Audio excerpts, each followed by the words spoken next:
Okay, so now in this example, we're going to find the amount of work done to remove a certain amount of water from an inverted cone. Okay, so let's see how we can use those steps to solve this. So in this case, it says assume a tank in the shape of an inverted cone with a height of 12 feet and base of 4 feet. Okay. The tank is full and water is pumped over the edge of the tank until the height of the water remaining in the tank is 4 feet. How much work is required to remove that amount of water? Okay, so in other words, the 8 feet of water that was removed. Okay, well, it's not 8 feet, but the height, that amount of water that was removed. So now, the first thing is we want to set up our picture and our frame of reference so that we can set this up easily. Okay, so just like the cylinder, I set my cone, so here's the inverted cone, so that it's full. So the top of the water here, and as the water empties, I want the distance that the water needs to be lifted to increase. Okay, so I set the base of the inverted cone at 0. And then so again, x increases going downward. Okay, now,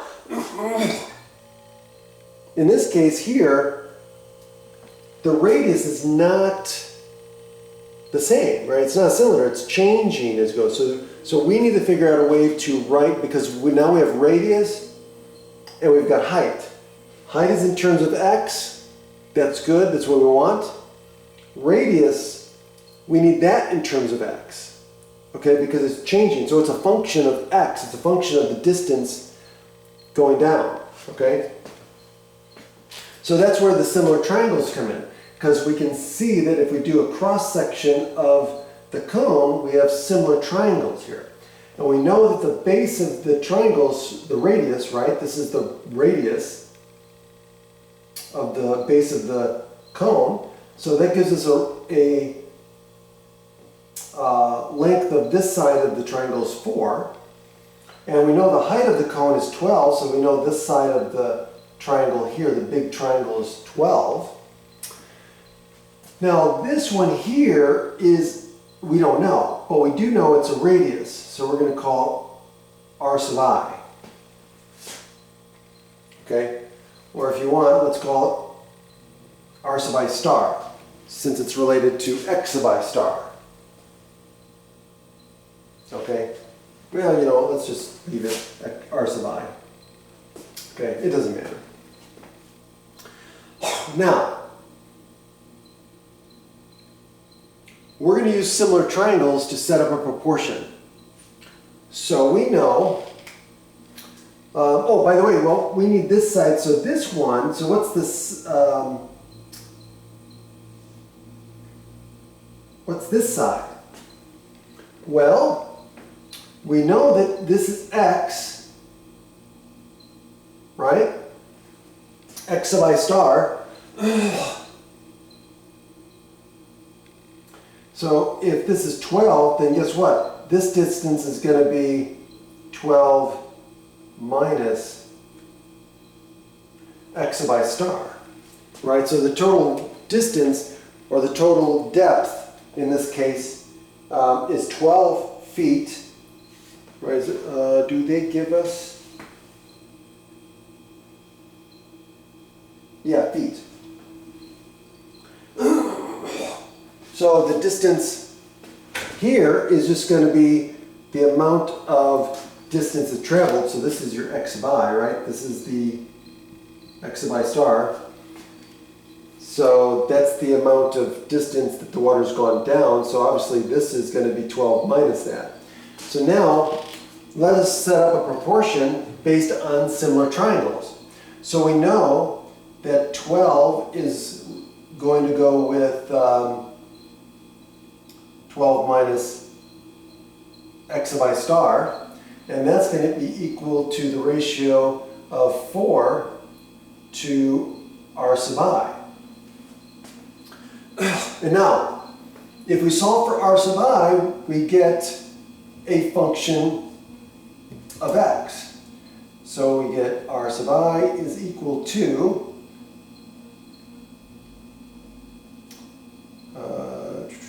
it's going to be equal to 12 minus x sub I star times 4 over 12. Or it's going to equal 1/3 12 minus x sub I star.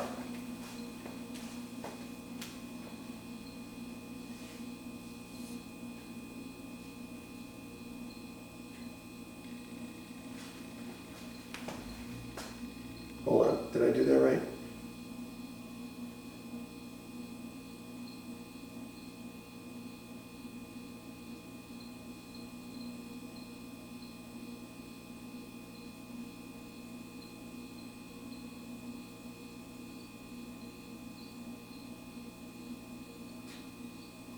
Something doesn't look right. Did I do that right?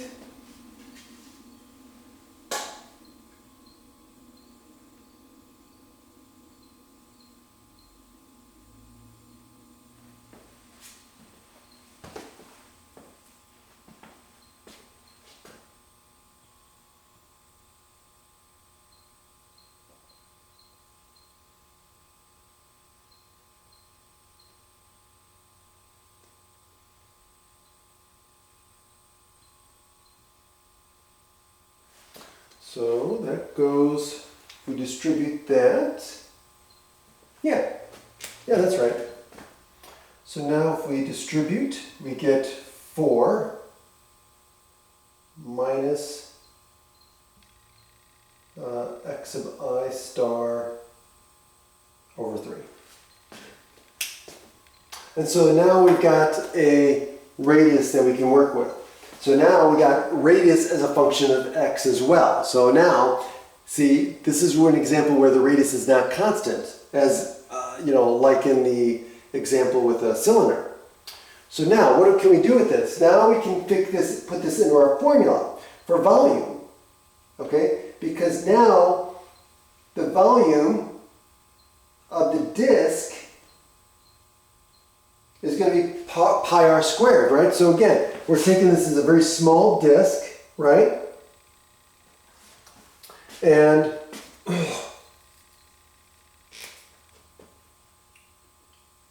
let me erase this.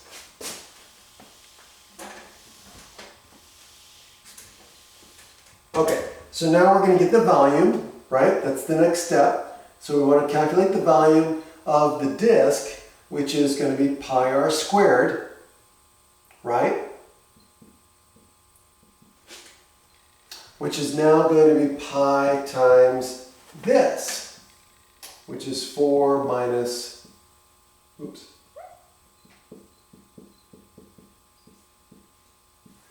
Okay, now that's the volume. Okay, now we just need to multiply this by, nope, hold on, I forgot. I think I forgot the height. Okay, pi r squared h. Oops, I forgot to square it.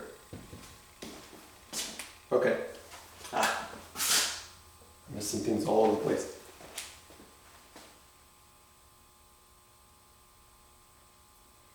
Now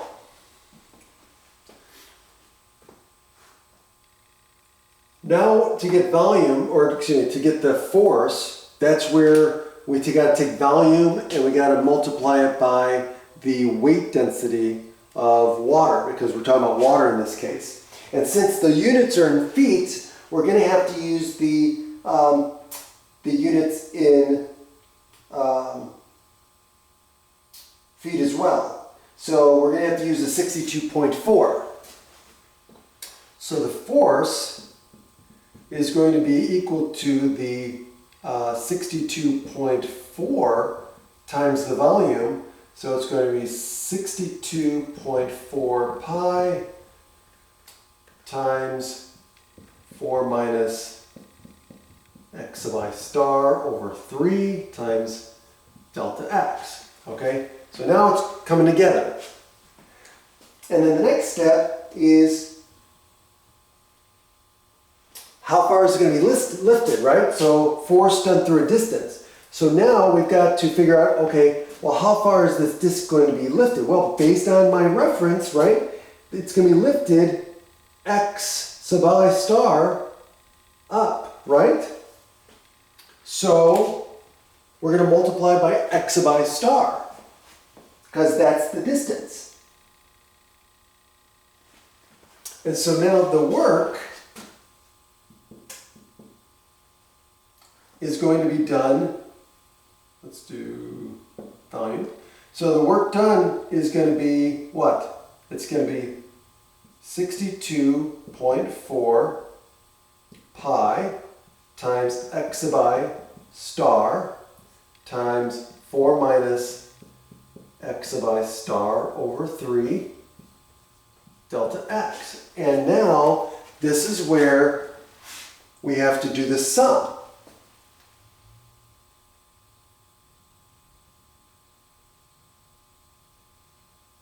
Okay, and then we'll take the limit.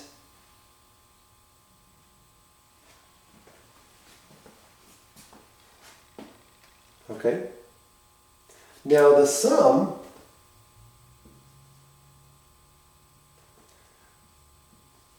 all we're doing is just adding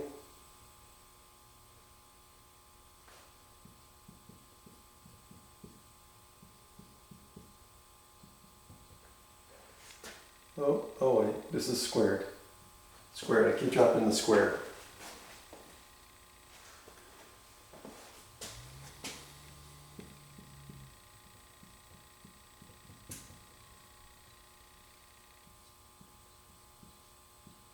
Okay, and then of course, we are to the end. And now we're just going to take the limit of this thing as n approaches infinity, and we get work equals the integral. Now, I shouldn't have erased the picture, but look at your notes if you have them. But how far? What is the range of integration? What are the limits of integration here?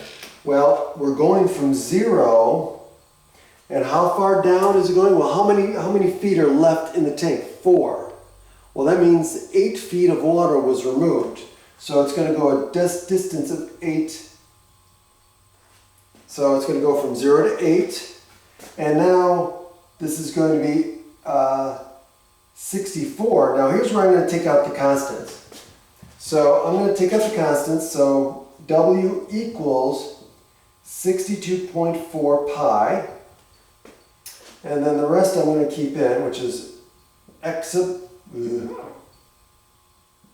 I star times 4 minus x sub I star over 3 quantity squared. And this becomes dx. And now we're ready to evaluate this thing.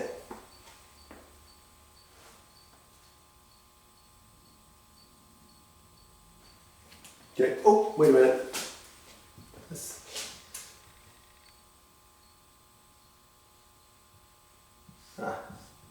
I put the stars in there. 62 pi, and this will just become x times 4 minus. There we go. That's correct. Okay.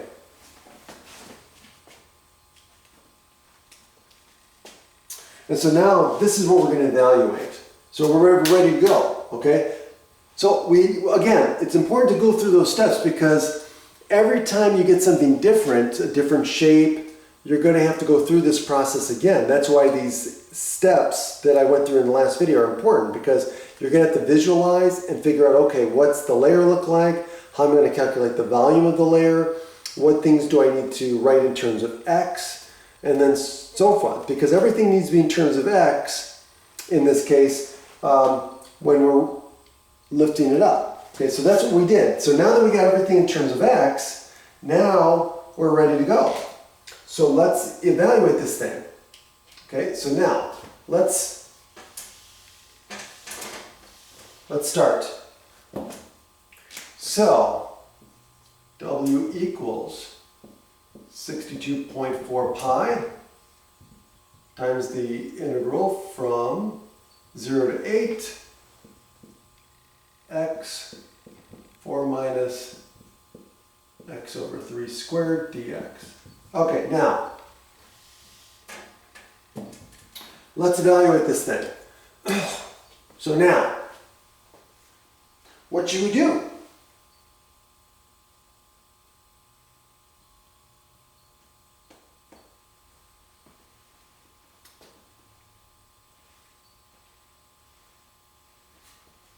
Well, the easiest thing to do, I mean, just do it straightforward. Just do the FOIL method, right? I mean, there's nothing really tough. I mean, you can't really do a u substitution because of the x, but this case, just expand it out and then just integrate term by term. So, not a big deal. So this is going to be 64.2 pi, and we're going to do the integral from 0 to 8, and now we're going to have x times, this is just going to be 16, and then we're going to get 4 times this, and then it's going to be doubled, so 4x, so we're going to get negative 4x over 3, which is going to give us a negative 8x over 3. So minus 8x over 3, right? And then finally we're going to square this, which is going to give us a plus x squared over 9. Okay? And now we just distribute the x. And so that's going to give us 60, oops, hold on.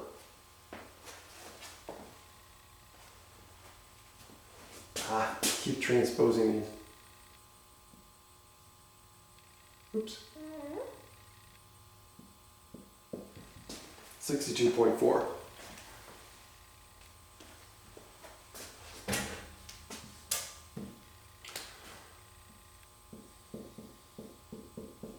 Okay, now I distribute, so I get 0 to 8, and I get 16x minus 8x squared over 3 plus x cubed over 9 dx. And now I'm going to integrate, so I get 62.4 pi, and I'm going to get what? It's going to be 8x squared, right? So 8x squared minus, this is going to go to 3, so I'm going to get a 9 here, 8 ninths, so minus 8x cubed over 9, plus, this is going to go to 4, so I'm going to get 36, so it's going to be x to the 4th over 36, okay? And I'm going to evaluate that from 0 to 8.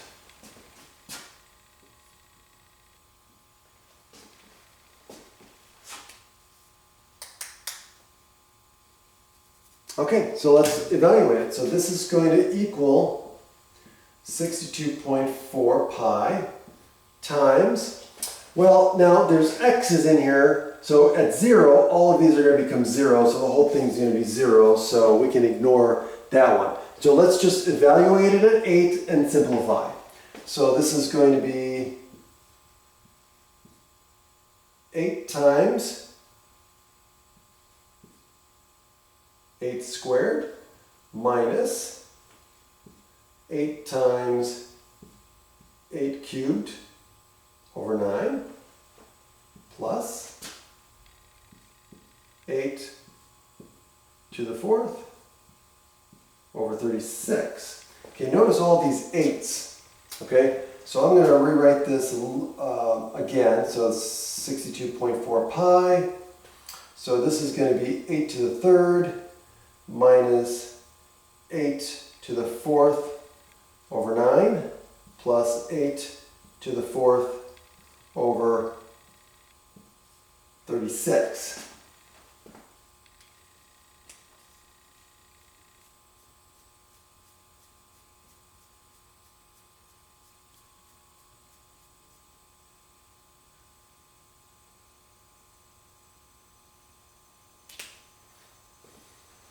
Okay, let's simplify one more time.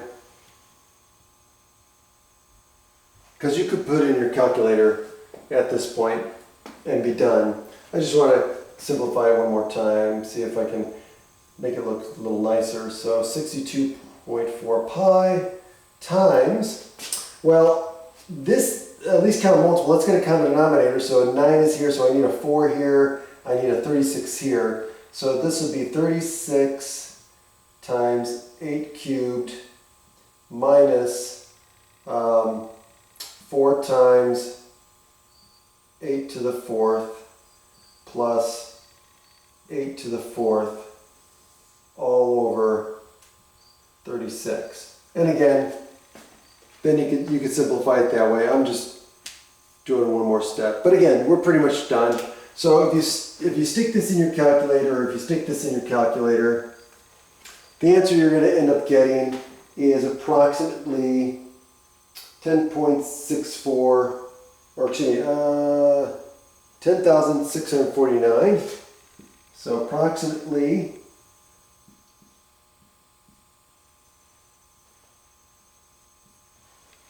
10,649 pi, or approximately 33,456.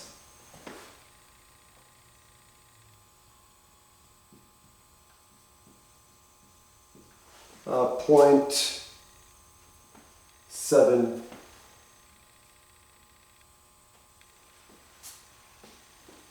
Okay, and since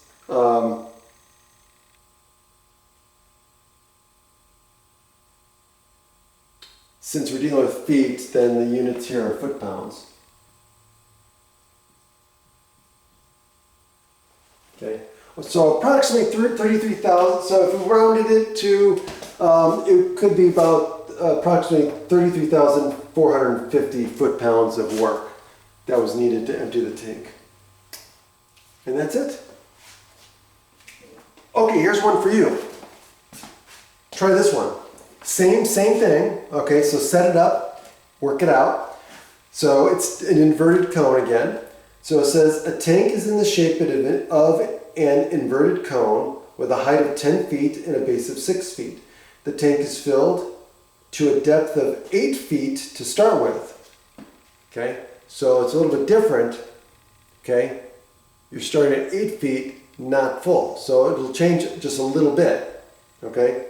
Filled to a depth of 8 feet to start with, and water is pumped over the upper edge of the tank until 3 feet of water remain in the tank. How much work is required to pump out that amount of water?